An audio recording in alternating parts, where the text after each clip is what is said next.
guys? Today I wanted to share with you my most frustrating experience with a person. And this was actually something that I intended to do from a long time ago, but I just never really got around to it because it's not a fun topic. But because I have a friend who's going through something that reminds me of my personal experience, but significantly differently, I said, you know what? I'm sure that this would make a good video. So here I go. So I had this person who I knew, who for some reason I had to look up the definition of a word given his behavior, and that is a narcissist.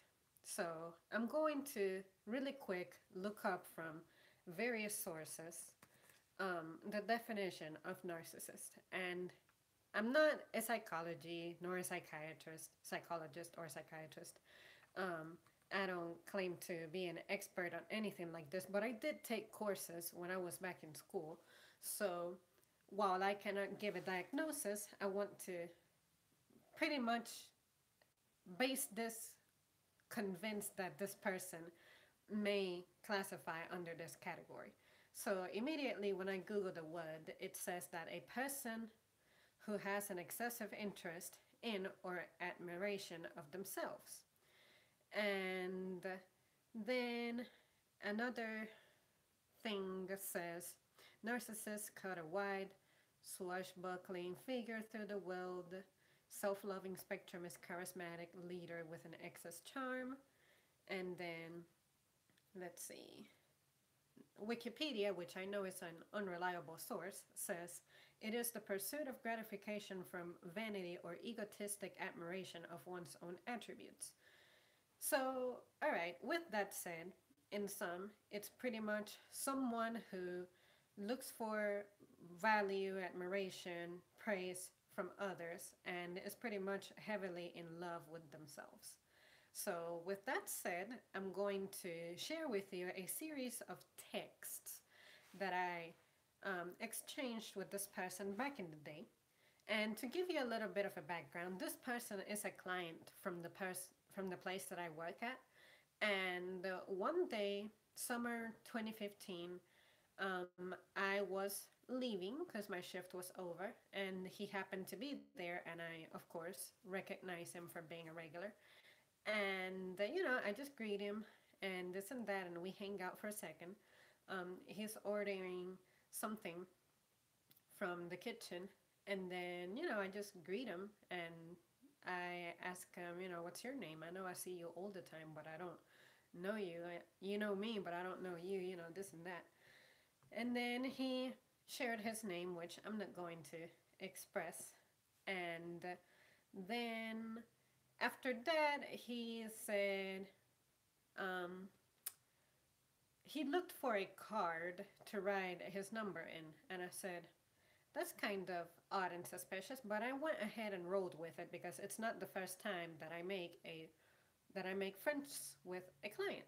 So, um, anyways, I was reluctant about it, but I ended up texting him. And then we had an exchange at some point, and then the first text was a major red flag because he was already like, hello, beautiful, how are you? And I'm like, I made a mistake. As soon as I read that, I knew that I had made a mistake, but I said, what if this is one of those people who uses endearings to greet you? Because I have a lot of people who are like that. My circle of friends and just my immediate people who surround me, they're like that. I myself tend to be like that from time to time.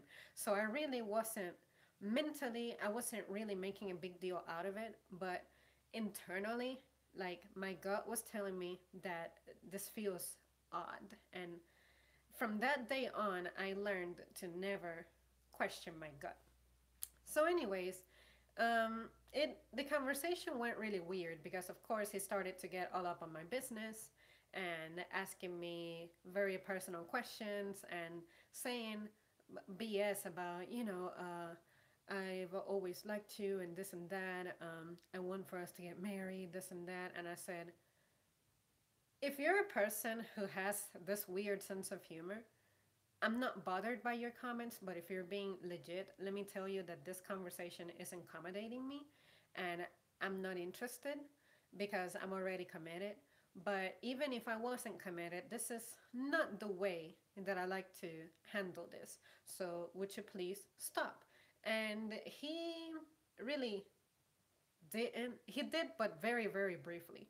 And, anyways, so this continued for some time, and I have this big character flaw, which is I tend to be very gullible and naive, and I really, really, really like to see the best in people. So, although I knew that by that point he was blockable material, I said, I don't know. I really know that people have the best version of themselves and maybe they need someone to help them bring that out. But I just didn't understand what kind of a case this was until, time passed and I discussed it with some friends and they advised me. And then I said, you know what, you guys, your advice makes sense, but I'm just stupid.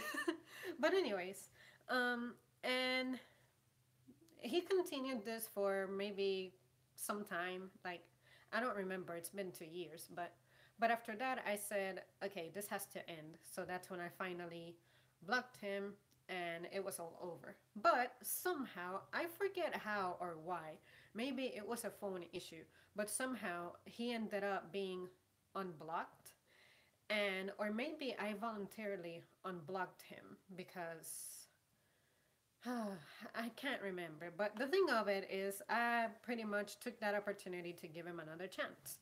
And that's pretty much where this collection of texts it's going to come from. And yeah, so I'm going to start reading those, and then you guys will help me determine whether you can see why I express myself about him in the way that I express it, as in thinking of him as a narcissist, someone who fits the definition of a narcissist. So here I go. Back in Christmas of 2015, he sent me Merry Christmas, and I didn't answer. But then on February 25th of 2016, he sent a hello. I ignored it. On May 5th, 2016, he sent me a link and it says, check this out. And this was pretty scary at first because my mind has this cynical part to it. And the link that he sent me was about a story of a man who had gone to jail because of a beating of a retail worker. Needless to say, my initial impression was he's sending me this link as a threat. He's trying to say that because I'm not giving in to him, that he is threatening to hurt me. That, I'm a retail worker. So the story of this retail worker that he's sending to me, what if he's indirectly telling me that this is what he's going to do to me? So I immediately alerted my boyfriend and I said, look, this is what's happening. And if something for some reason happened to me, investigate. But keep this as evidence too. So, anyways, I look at the story and I read it from beginning to end.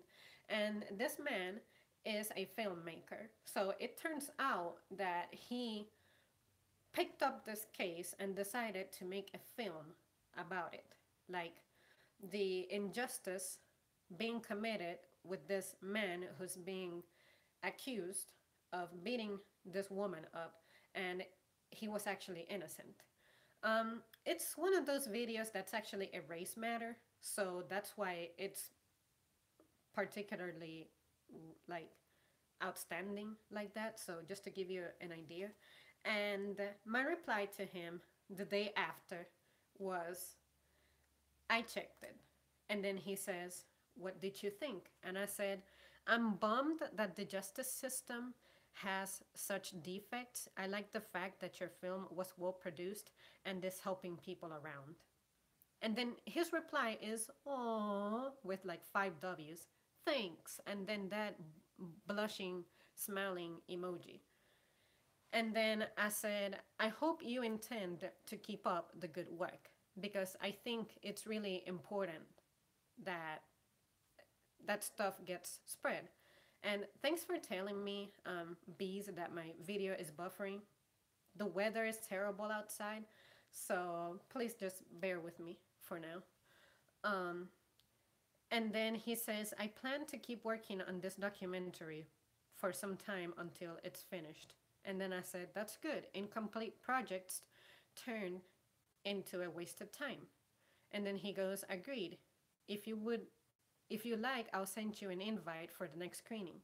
And then I said, "Sure." And then, completely irrelevant, he goes, "How's your boyfriend?" And then I'm like, "Fantastic as always." And he sends me that stupid smiling and blushing emoji again. And then the next day, I leave it at that. And then the next day, he goes, "Hello." And I say, "Greetings." He goes, "How are you?" And I'm like, "Wonderful. How are you?" And then he goes, "Missing you," with that emoji again. And then I'm like, this is a mistake for me to make because I should be completely ignoring him. But then I thought, what if he means that as a friendly kind of missing me? Because when my friends text me and they say they miss me, I say, "Oh, like, no big deal." And then he sends the emoji that's like the kiss emoji, like blowing a kiss emoji. And then he said that, wait, oh yeah, sorry. Then I told him that if he's really that, like, eager to have a conversation or something, that I'm not exactly hard to find. So, like I said, I know I made a mistake because, like I said, I'm just like that. I'm naive, stupid. I really think that people somehow just change. But, anyways, then the next part is, "I would like to take you to a movie." And then that smiling emoji. And I'm like, "I might go see yours already." And then he says, "That's good," with the emoji again. And then I said, "Indeed." And then he sends kisses, like the word kisses. And I'm like, "Be good." And he says, "Sorry." And then I said, "I believe that somewhere deep within you, there's someone better than that, as your work has shown. That's why I am trying to give you another chance if you're truly interested." And then he goes, "Yes, I am." And then I respond with, "Be that man." And then he goes, "I'll do my best, thank you." And I send him the okay emoji. And then, let's see, from the 7th to the 11th, so this is 4 days later, he goes, "Good morning." And I'm like, "Good morning." And then I told him that he reminded me of a particular politician because this was around the time that the elections were going on. And then, um, to skip through that, he goes, "I thought you were dreaming of me last night." And I said, "Remember, be good." And then he goes, and he sends me the emoji of the tongue sticking out. And then he goes, "It's hard to be good with you." And then I'm like, "I'm serious. You must. It's what good men do." And then he says, "Okay, I'll do my best." And then he goes, "But you must do your best too. Otherwise, it's all about you and your ego." And then I tell him, let's see, since I emailed this to myself, I have to go to another email to find the other screenshots of the text conversation because you guys know I use my phone to record.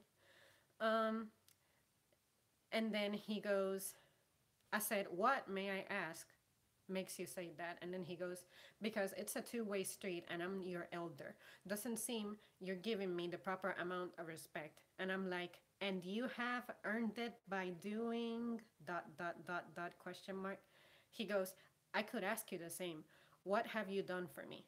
And I'm like, "Not get involved with your personal life, not flirt with you." And then he goes, "That's nothing." And I'm like, "I disagree." He goes, "Yeah, right. You've flirted with me plenty." And then I say, "LOL."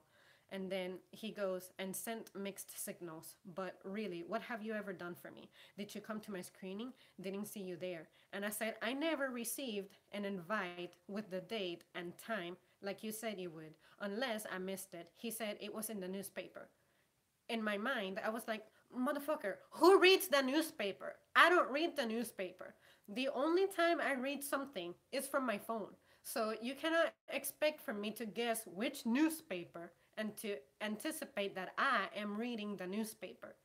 So, anyways, he also says, you didn't ask me. And I'm like, you said you would send it to me. And I don't read the newspaper. Anyway, have a nice day, gotta go. And from that day to this day, he is still blocked, and I will never unblock him.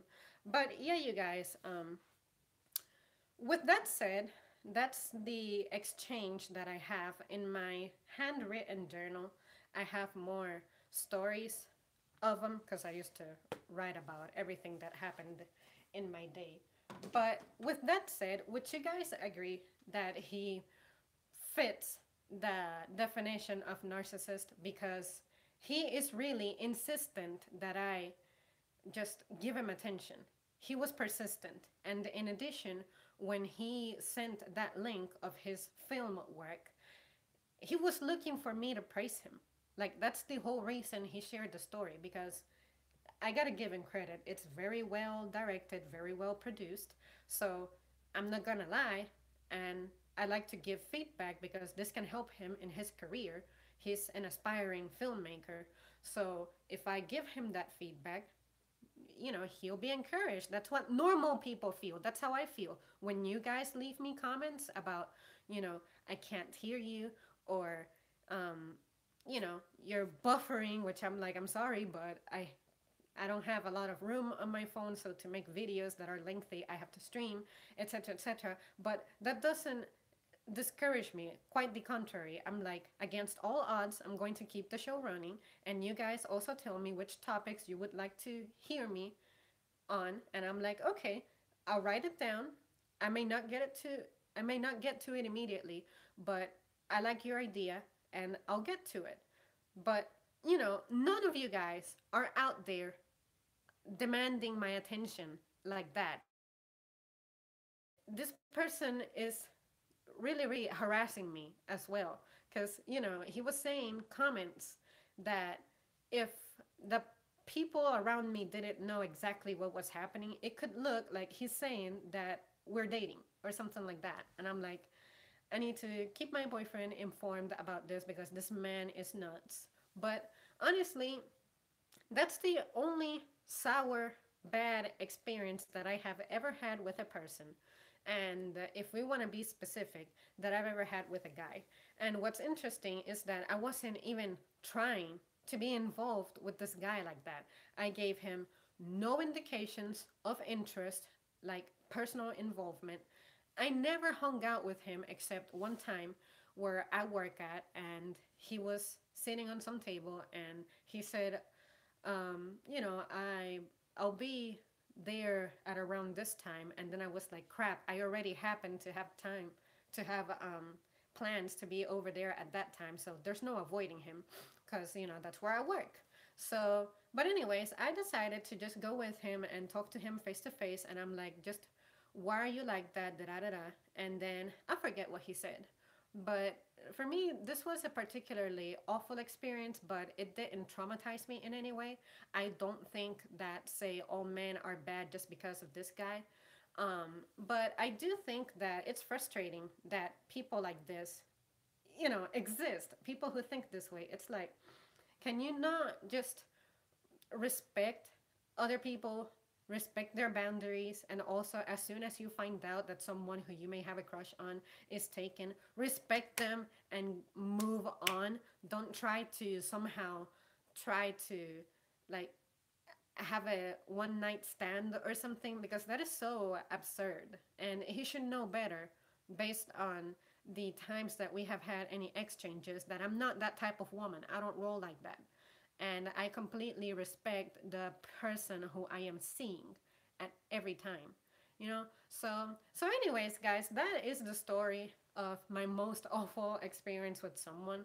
And for my friend out there who's struggling himself with a person who behaves like this kind of similar characteristics where they need a lot of praise and attention and everything. Well, this is my story. I had a person like that in my life, and fortunately, I don't see him often anymore. He tends to travel a lot, so that's excellent. And the last time I saw him was about a week ago, and it happened to be the first time I see him in about a year or maybe over a year. So, um, but at the end of the day, what I learned from this is that um, for me, I'll just be extra mindful of who I decide to communicate with. I know this is basic knowledge that everyone should have, right? But at least I learned that I don't want to sound close minded, but my circle of friends is enough. So I want to keep that limited and reserved because I would not like to go through this experience again. So if I'm going to meet someone new for the first time, I'll try to tag somebody along and make it like a group type of meetup because um, clearly I have a struggle, which is I trust people very easily, but I don't want to turn into someone who no longer trusts anybody because that ultimately will not do me any favors. So, you guys who have been subscribed to me for a long time, you will know just how easy I struggle with my decisions, emotions, etc. So, anyways, you can never be too careful. Exactly. So now I'm like, I will always put my safety first. If my gut tells me that something is off, then it means that something is off, and I shouldn't doubt it. And but I have been wrong in the past. I don't know everything. There's no possible way that I can know everything about everybody. And some of my best friends were people who I was bad shit afraid of, and now they're actually my best friends. So was I had a preconceived notion about some people, and I happened to be wrong. So I don't want to go through that again, because I nearly missed out on very, very influential and important people in my life because of how reserved I was. But at the same time, I happened to have this experience which proved exactly why I didn't like to get involved with people because of people like this. So, anyways, let's see. Videos buffering. Dude's weird. He was lingering and being a creep. Exactly. And one time I told him that I sent him over a text. What was it? I said, oh, he was saying something about a place he likes to hang out at. And I'm like, ooh, I happen to be circling by there. It's a garden of some sort. And he's like, ooh, hang in there because I'm going to go see you. And I'm like, you're going to come see me and be a complete creep about it? Like, you'll show up. I know that if I tell you exactly where I'm at, you will show up like a creep. And he took so much offense to that. So much. And you know why? Because I was calling him out on his insanity. I was like, you are going to show up, you're going to be a creep, you're going to try to be all over me in a secluded place, and I'm not going to let that happen.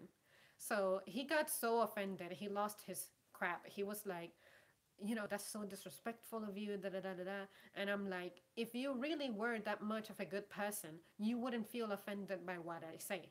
Because that would be me doing a false accusation, and you do not get agitated over a false accusation. It's like, you guys know how I handle trolls. I made a video about it. Like, I like to kill them with kindness. If I'm in the mood, I will reply to them. But normally, I just tell them, have a nice day. Because you probably just don't get told anything nice very often. So, but it's interesting because online people, of course, have a different psychology from, real time people. So, anyways, I'm just glad that his chapter in my life is over. It should have never started, but like I said, at that time, 2015, I was struggling with loneliness and some other issues. You guys know, I started vlogging like sometime in 2016, and that's the whole thing that inspired me to start vlogging, because I'm like, I just need to create something, because I need to challenge myself with something that I feel like I'm not good at, and just feel confident about just speaking and not be so horribly shy anymore. So yeah, I'm gonna catch up with your comments because I don't want to make y'all feel like I'm ignoring you. I missed the story. I'll have to go back and watch later. Yeah, I encourage you to watch it later, because it's one of my most secret stories, and I just decided to speak up about it because I'm like, I'm over this. So yeah, you just got here. Greetings. I'm the worst judge of people in the world. Well, that makes two of us. Just buy pepper spray and you're safe. I've considered it. My boyfriend bought some one time, and I was like, I should buy some myself. But then I said, ma'am, I don't want to live in fear. I feel like if I get pepper spray, I feel like I'm mentally making myself vulnerable to like the feeling of constantly being unsafe, And I'm not saying that nothing bad can happen, that I'm safe, because I know that I'm not. But what can I say? I just feel like I'm living in fear. But you guys are right. I should definitely have something for self defense on me, because anything can happen. And the world is just crazy. I always meet new people in public places, even if it's to sell something. Metal Gear Solid, right? Yeah, you guys like Metal Gear. I love it too. I haven't played in a long time, but during my childhood, through my adolescence, that was the game. I keep a knife on me at minimum. What would Snake do? Well, Snake would absolutely be like, I'm sure that he would annihilate everybody. Well, guys, thanks so much for tuning in to my little story. I'll definitely be back to stream on another topic. But right now, I need to sort of get my life together, get ready for tomorrow, and pick up a little bit of a mess that I created, because I'm getting rid of stuff to just donate. So I'm doing early spring cleaning because I can anticipate that I'll be busy during the spring. But yeah, guys, and for the newcomers, welcome. Thanks so much for posting and being so nice and kind to me, and for leaving the likes. I'm kind of awkward, so you'll get used to me. I was just completely not expecting to suddenly wake up one night and be like, I have to catch up with a lot of people, and a lot of people are just writing to me. So never forget that if you leave a comment and I don't reply to it, I have at least read it and I will try to reply to it, but there is a big flow of things. So I just wanted to thank all of you who, have taught me something new. And yeah, I look forward to hearing more from you guys. All right, guys. See ya. Bye.